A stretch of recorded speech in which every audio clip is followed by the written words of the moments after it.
Okay. So welcome back to this afternoon session on Monday. So as I said in the morning session, that after doing that description of the closure formulation and also trying to solve it in two-dimensional geometry, two-dimensional unit cell. So I'm going to now present a talk, the actual research we did in using this concept. So the title is as given here, the experimental and theoretical validation of permeability obtained using closure formulation for sintered polymer wicks. So this was done with the help of my student. He was a master's student. So this is a talk I gave in Purdue University. So this is the outline. I start with a little synopsis, brief introduction, and then I will talk about the theory, the closure equation, which you should be knowing by now, and I'll talk the numerical simulation, the validation of that, and then the results, and then experimental validation. And I will also compare the results with some theoretical permeability values, like Kozeny-Kármán relations. And then at the end I will conclude the talk. So this talk should give you a flavor of how to apply these in real life situations. So it's just a kind of introduction which you should be knowing. Several simplified models for characterization of the permeability of the porous materials are proposed in the literature. That I talked about that. In order to have an accurate prediction of permeability using those models, one needs to know the exact value of porosity and particle size. So I gave you those relations in terms of particle diameter, the square of particle diameter, and then some function of porosity epsilon. Direct estimation of permeability tensor is rarely considered in the literature. So mostly experimental techniques are there. So the closure formulation based on Darcy's law, derivations of Whittaker, is utilized, and the permeability tensor is estimated for a porous wick composed of random shaped micron sized beads. So I will show you that picture of the beads of the porous medium, and then we will discuss some of the applications, industrial applications of those media. 2D micrograph prepared by scanning electron microscope is used, and the closure problem is solved numerically in the void region of the unit cell considered in the sample by using the COMSOL package. Results are compared with the experimental data obtained from a falling head permeameter that also have explained experimental techniques to measure this, and also the theoretical empirical models, which apart from Kozeny-Kármán, there are I think one more that we had. So this is the polymer beads, the cylindrical wick that is made out of sintered polymer beads. I think we have. So these things are like cigarette size, they almost look like a cigarette.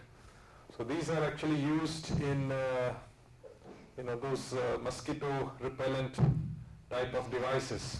So you plug it in on the outlet, and the liquid is going to wick through that wick, and then it is dispersed in the air. So SC Johnson is a company in Racine, which is very close to Milwaukee where I work. They are a multinational company which makes these kinds of products. So their turnover is in like billions of dollars. So hundreds of thousands of these units are made just in US, and of course they have in different countries, South America, Asia, and so on. So in each of these markets, they sell these products. So I think they came to me they were facing some problem in the sense that they had a wick, and so initially the performance of the wick is good, so the liquid is going out and then it is evaporating, and by the way that liquid was multi-component liquid mixture. So you have some volatile components and then some less volatile components. So the incense is volatile component. So what was happening was that initially the volatile component is coming out nicely. Okay, so you are getting nice smell. But before the liquid is exhausted, after some time the volatile component stops. It kind of reduces. So, and that changes the nature of the smell that is coming out of these devices. So, they wanted to improve that just to be in the marketplace, to be remaining competitive. So they have an R&D unit there also. So some people from there, they came and talked to me, and so they wanted to understand the whole thing, and then also basically solve this problem for them. So we did this study over several years. So one of the things we did was to characterize its properties, like measure its permeability and also predict it using the closure formulation. So this was one of the things we did other things also, explain why that the incense production is reduced over a period of time and what they can do to improve it and all those things. So of course all that is classified, I cannot release it, but this thing is the general scientific interest, so I can talk about that. So these are the beads that are made, and I will show you the picture. I hope I can show you something. Yeah, so these are made by basically packing these beads together and sintering them. That is, you heat them up and they melt and then they fuse together. So they make a nice porous medium. If you take a section, it will look something like this. So this is the microstructure. We will see the more details later on. And so then we also do the lab experiment using this kind of a syringe. So this, as I said, this is like a size of a cigarette. You can put it in this kind of a liquid device, so like a measuring cylinder here, some syringe, you attach it, and then you can improvise to create this falling head permeameter. So, and also we will be doing the theoretical and empirical relations to estimate permeability. So permeability will be estimated using 3 methods: numerical simulation using closure formulation, experiments, and some theoretical and empirical relations. So yeah, I guess you don't need to, this is the equation that I presented today morning. Okay, instead of L, I'm using F. Instead of using that, I'm using L. So it's L for liquid. You can use F for fluid also. So everything is the same, I guess, except for, well, these are the same thing as before. And as I said, these are the closure variables. And this is the epsilon K permeability, inverse of that. And so therefore, you find this, so you can write it like this. Or under certain conditions, when this term is small, you can write it in this Darcy's form. So the idea is to solve for KL.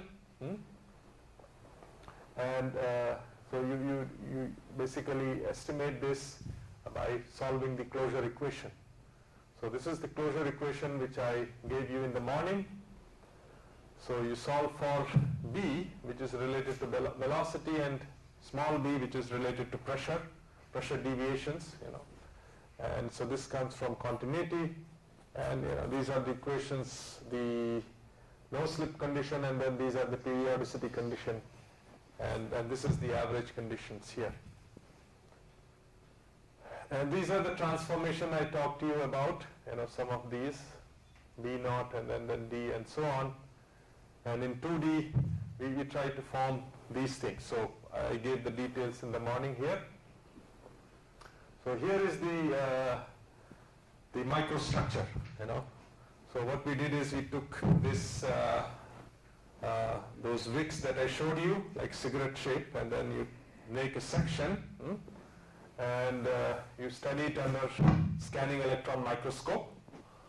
So they have to do some certain techniques, probably, they plate it with some gold and they can see it. I think an experimentalist will be able to know it better, but you do all those things and then you can get a very good idea about how the pore structure looks like in 2 dimensions. And so we took a small section of this and then basically you have to use your judgment to create some kind of a 2D cell from like a 3D geometry. You create a 2D cell like this one.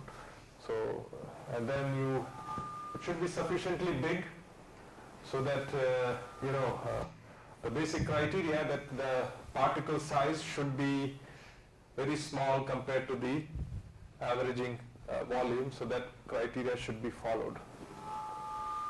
So here is that same equation here. So that is solved in this domain here. And the same thing that I said, periodicity condition, the no-slip condition, and the permeability will be given like this. So that is what we set out to do. So how do we conduct the numerical simulation? I showed you the other graph here. So this was one of the wigs, and this is another of those wigs. So I think this treatment was slightly different. We had to come up with some kind of a microstructure, 2D picture of that. So you have to use some image processing to come up with this one. It's kind of quite difficult if you see this picture. So you don't really know where the voids are, but we can see that this void corresponds to this one, this corresponds to this. So I think my students, they basically used their judgment and played around with the software to come up with a reasonable estimation.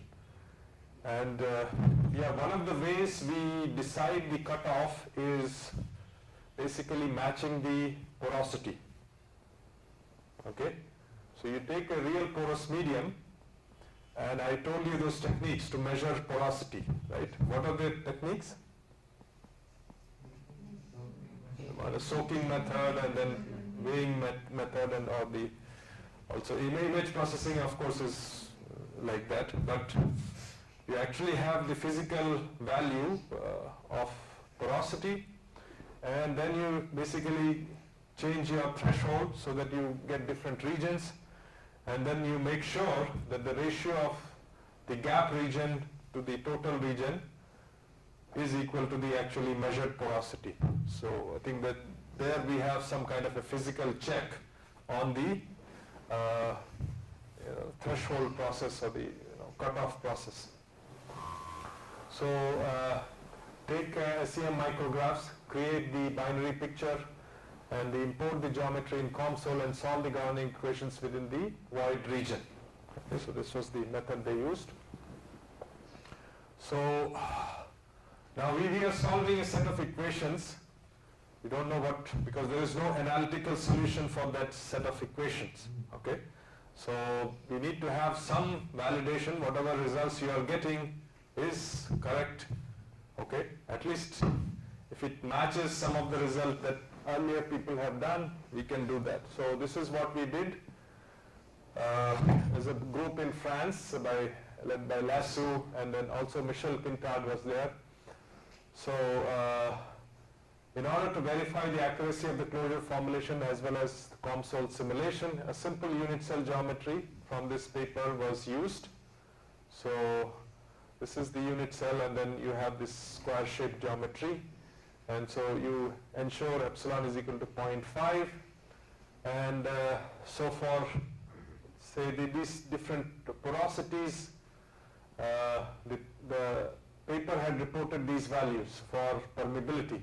So they solved the closure formulation and estimated the permeability, and so they got these two values for different porosities.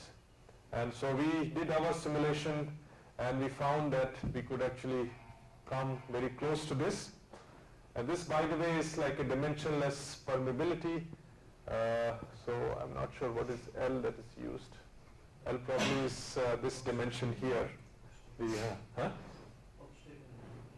or obstacle length. I'm not sure.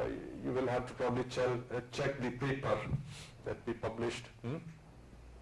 I can send that to you if you are interested. I don't know if I have it right now, but I can, later on I can send. So yeah, okay, so this is the paper that we are referring to here, physics of fluids paper here. Okay, so by this comparison we know that our results are okay. Okay, we have some confidence in our results. So let's try to apply that to that real situation. But before that, we also did some other studies, like mesh independency study. Basically, you have to do mesh refinement till you see that you're not getting any changes in the values. So here is the K11 element of permeability. We studied its change with number of mesh elements. I think here 50,000 and this is 550,000 elements. That's geometry. So we are getting some kind of a convergence here. Asymptotically it is reaching. So that was the mesh size, the mesh refinement. But there is also an issue of the size of the unit cell or the REV here. It should be sufficiently big so that any further changes in that should not lead to changes in the value of K11, right? So that is what we did. We start with something small and keep on making it bigger and bigger, and the K11 value, initially there is a sharp increase as you can see, but then after that it kind of plateaus and levels off. So I think that was the limit we took, and so I think we were reasonably happy with that. So after doing these studies and also doing the initial validation, we basically solve for that real geometry which I showed you earlier.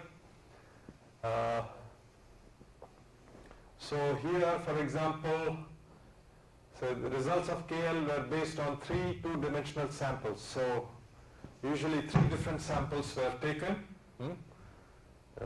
It's just like doing the experiments. I feel it very uncomfortable just deciding on one experiment or one cross-section.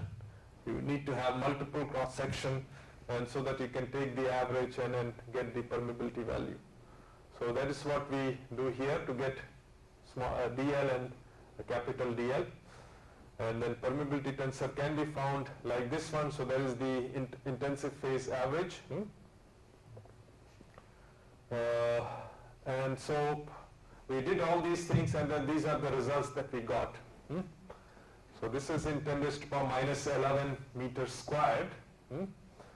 So it's close to like probably 34 Darcy's, right? What is that? Yeah, here? Yeah, so these are minus values they got. So, these are small values because it's a numerical errors will be there, okay? Well, let's discuss those errors at the end. Just hold this question, and then we'll come back to that. What could be the reason for these errors? Okay, so that was your numerical simulation. Now we went on to do experimental validation. Okay, so this is, as I said, this is some water that is kept here, and there is this long tube where you insert that wick, and then you seal it properly so that liquid doesn't go from the sides. It should go through the cross section, and then you measure this, and then you find out what is the initial height of the level, and then what is the final height of the liquid level. Okay. By the way, if you want, I can give you a copy of these presentations. Probably I'll give you like a PDF file of this presentation. I think that will be, but I will need your help I think I can do it in my laptop, so I think I will send that to you. So yeah, I guess you don't have to take notes, but So this is the schematic of that one. So this is the initial height, and then after some time there will be a reduction in the height, and this is the sample length. So this method is proven to be accurate method in previous research. A relationship between the height of a water column and time will determine the scalar permeability. There are some other methods such as constant head permeameter, but we did not use that. This is the falling head permeameter. So how do we measure permeability? So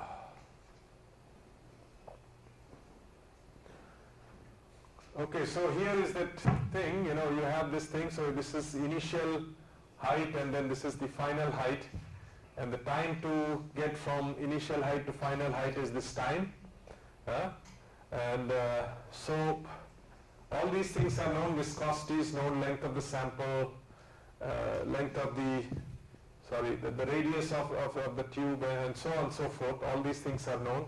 RS is the syringe inner radius, RW is the wick radius, and so on. So wick radius is here, syringe radius is here. So all those things, parameters are needed, and they are easily measured. Only unknown is this permeability. Okay, so you plot this log, a log of this versus time. So you should get a straight line, which we get reasonably straight line here. And there is a little spread of this thing, which, as I said, you repeat it at least 3 times and you get the scatter, and you show it like this. So we get the slope, and then we can find out what is your permeability, which you obtained it to be like this one. And as I said, there is a good agreement. We were very pleasantly surprised to see that there is a good agreement with this permeability here and this value. And as we said earlier today morning, that in measuring permeability is a tricky business. If you do not pack the material, if there is little gap from the sides, your value will be just off. Okay, so if you get a good match, the same order of magnitude, you should consider yourself lucky. So I think we are pretty happy with this result. So these are some properties of the liquid and the, so for example, liquid that was used was Lodecane. It's one of the alkanes. It's quite volatile liquid. And the reason we use this liquid was because these wicks, they are made from polymer beads. So polymers are hydrophobic material. Okay. So whereas alkanes, it wets that surface. So water does not wet the surface, so it does not climb up naturally in these wicks. But the alkane, because of this surface properties, it is going to go inside and get wicked. So their incense is based on some alkanes, so it comes close to their properties, so we had to use that. So these are the properties and length and so on and so forth. Porosity was 47 something and so on. So we used say dipping method and also the cross-section method and so on for measuring these porosity. Third part, so we have done your numerical simulation using closure formulation. We did the experiments. Now we come to, okay, there are some, not some, there are actually tens or hundreds of these permeability models in the literature. Okay, so because permeability has been, so this probably was the first model, and then you can see there are many models that have come up over the time. So I think there are at least 100 or even more models of permeability. So most of the reported relations in the literature express the permeability simply as K is equal to C times dP squared, where C is a function of porosity, particle packing, etc. So it is proportional to dP squared. So dP is like in meters, so it is units are in meters, whereas this has to be dimensionless. So these are some of the models that you can see, Kozeny, Karman, and this and that. and we just took some kind of a average particle size. So basically some kind of a, they tried to fit some circle, okay, identify different particles and fitted circles so that the area of that circle is the same as the area of the particle. So using one of these methods, they found out what is the average particle diameter is for our sintered wick, because it's not really spherical particles. See, these are complicated fused particles.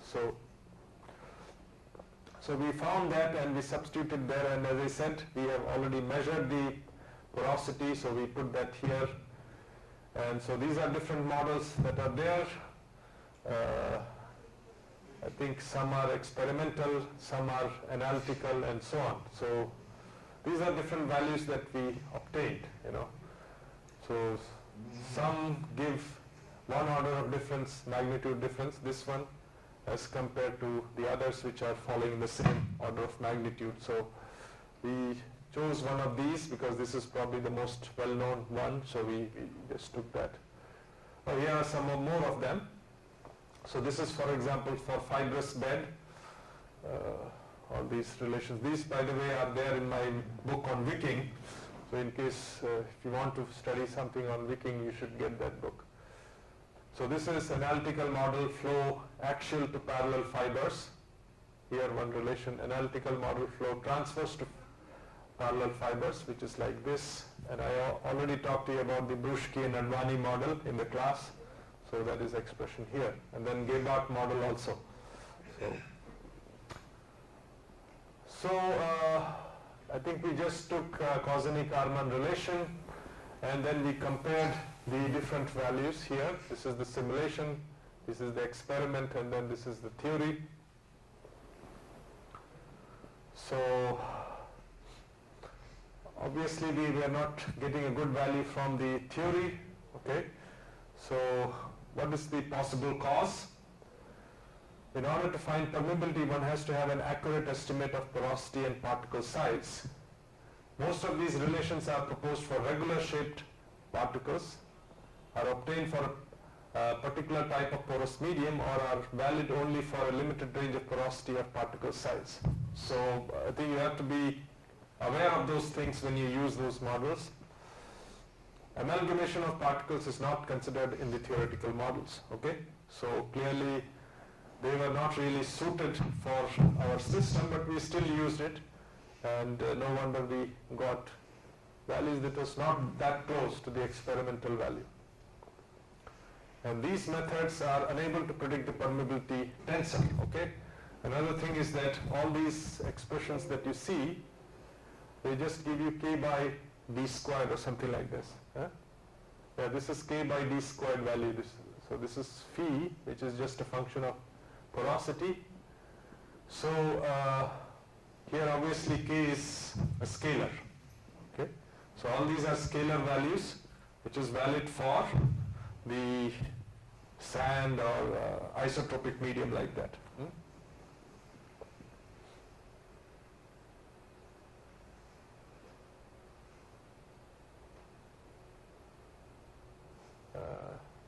So I think, so yeah, I think this was the final comparison. You know, this we got the simulation results, and these are the, you know, K11 and K2, and then these are the experimental value. We just got one value. So this was like a tensor we resolved, whereas this is the isotropic value we got. Okay, so that was the end. So closure formulation was used to estimate permeability tensor in 2D samples prepared for a micrograph of polymer wicks. The average permeability was compared with experimental data obtained by falling head permeameter method. A good agreement was between two sets of data showed that the accuracy of the model and simulation results.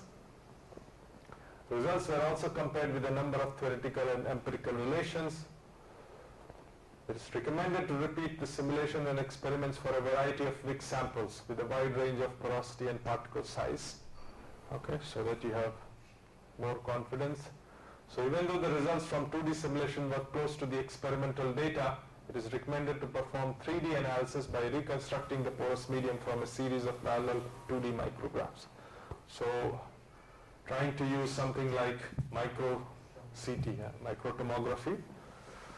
So that we are still doing it, and we are finding all kinds of difficulties because suddenly the size of the mesh is it's like from n squared to n cube. So it becomes huge, and how to handle all that big memory requirement and the disk requirement, how do you handle that? So we are still struggling with that, but some groups have agreed. But typically they have some commercial software and big machines, and they just load it. Unfortunately, we have not been able to do it, but we will try to do that. So the main advantage of our method is its capability of direct estimation of permeability tensor without the need for conducting multiple experiments. I said, you have to do one flow and then the other flow, and then 45 degrees for 2D case, and if it is 3D, then you have 3 more. So without the need for conducting multiple experiments or need for accurate measurement of porosity particle size. Okay? So that was the end of the talk. Any questions? Most of the permeability model proposed by some researchers are in terms of porosity and particle density. It seems like permeability is not like a structure property but flow property, and it depends on which kind of fluid media we are using. It's like in your experiment, you have to use some kind of fluid because of wetting. Well, yeah, I guess,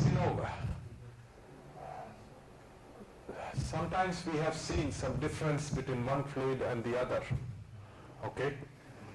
But then we see the difference even in one fluid from one experiment to the other. So we are not sure how that differences is coming.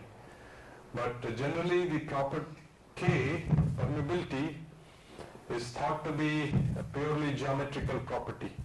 Okay, what is the arrangement of the particles, the pore structure, the topology of that. So that should decide your K, okay?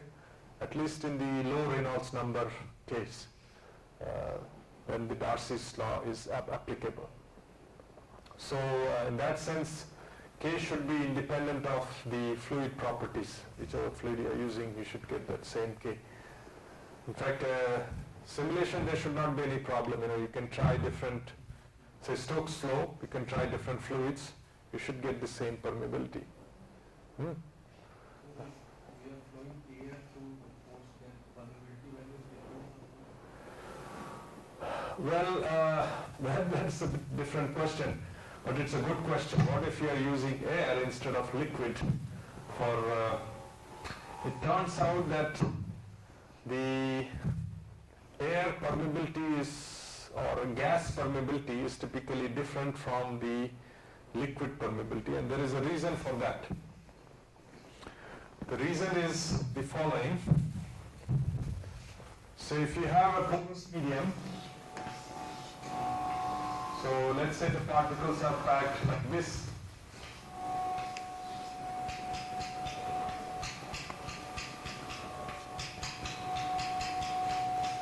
Okay? And so you are pressurizing the medium from one end and the liquid is going from here. So let's say air is flowing through these. And so when the air is going through some, like a narrow channel, like this one, so the dimensions of the channel are now, say, comparable to the mean free path of the molecules, when they collide and do the Brownian motion in the air. So when the mean free path of this molecular motion becomes comparable to the channel width, okay, so then you no longer can apply the regular Navier-Stokes equation or the no-slip condition, to be more precise. you cannot apply the no slip condition on the walls. Okay, so for very thin channels, you have to apply some kind of a slip condition.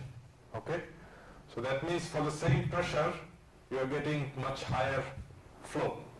So that is typically what happens in the gases. Okay, so you will get probably higher permeability because of this effect.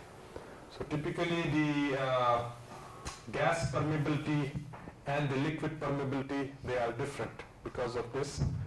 And if I remember correctly, it is called Klinkenberg effect. We can double check the spelling and the formula, but so that is what it is. So you see the difference in the two permeabilities. But this thing is not there if you have liquid in your midst, because then the mean free path of the liquid motion is much smaller as compared to this. So you don't have to use the slip boundary condition on the walls. Okay? So during the calculation of permeability tensor, that's equal to porosity times the average of D. Yeah, that was the formula. Yeah. For calculation of the porosity part, the area of the fluid region divided by the total area was considered, or the properties that were known before porosity were used? Well, both have to be the same, you know.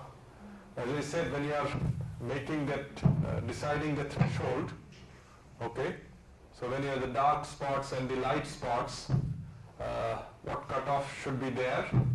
So you have to match the measured permeability with what you see in the micrograph, with your binary picture, black and white picture. So both have to match. Okay, yeah, good questions. Any other question? In your experiment, the value permeability got, that is axial direction. Yeah, it is along the axial direction. So it is like a cigarette, as I said. So the flow is happening through that axis of that cylinder, along the axis of the cylinder. But in simulation, we are doing Cartesian flow. Yeah.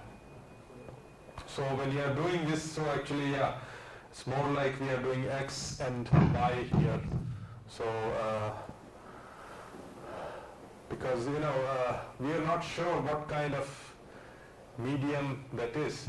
Is it an isotropic medium, or is it an isotropic medium? Okay. The value of K11 and K22 are similar. They were quite close, right? They were quite close. So that gives us some idea that it is probably an isotropic medium. And I think somebody raised a question why you have negative sign and other things. So that I think we are just doing numerical issues there. And if I go back to how we constructed the unit cell here. For example, in this case, so this is your unit cell, and as I said, you have to be careful that you construct your unit cell such that the geometrical features here are matched on this side. But if you take the actual medium, they're not going to match. So that's going to introduce some error. Okay, so there will be some error because of that in this boundary region. So, and I think that is unavoidable if you have a real porous medium like this and you are apply this periodic boundary condition solution, so you will have those problems. Okay, so I think that is probably one of the reasons why we are having that, minus sign and other things. So. We do it means we itself make a copy of it. So that it becomes a periodic kind of thing. Well, yeah, I don't know how to do that in this case, unless you change it in some way and then you make it periodic something. Just make a mirror copy here and... Okay, yeah, okay, so flip it across this axis, huh? Yeah, that's a good idea. and then flip it from here to here, yeah. So probably that's a good idea, we'll keep that in mind. So we can try that, and you can probably try this geometry and then do something by flipping two ways, and then get that, yeah. Multi-tensor values that we calculated. Uh-huh. Yes. Yeah, these values? So the diagonal terms A21 and A12, These ones? if these are approximately equal to 0, then we can say that this is principal direction, right? Mm-hmm. Yeah, if for example, if these are almost equal, and then these are close to 0, so then it's like isotropic medium. You can just take these out, and then you get something very close to unity tensor.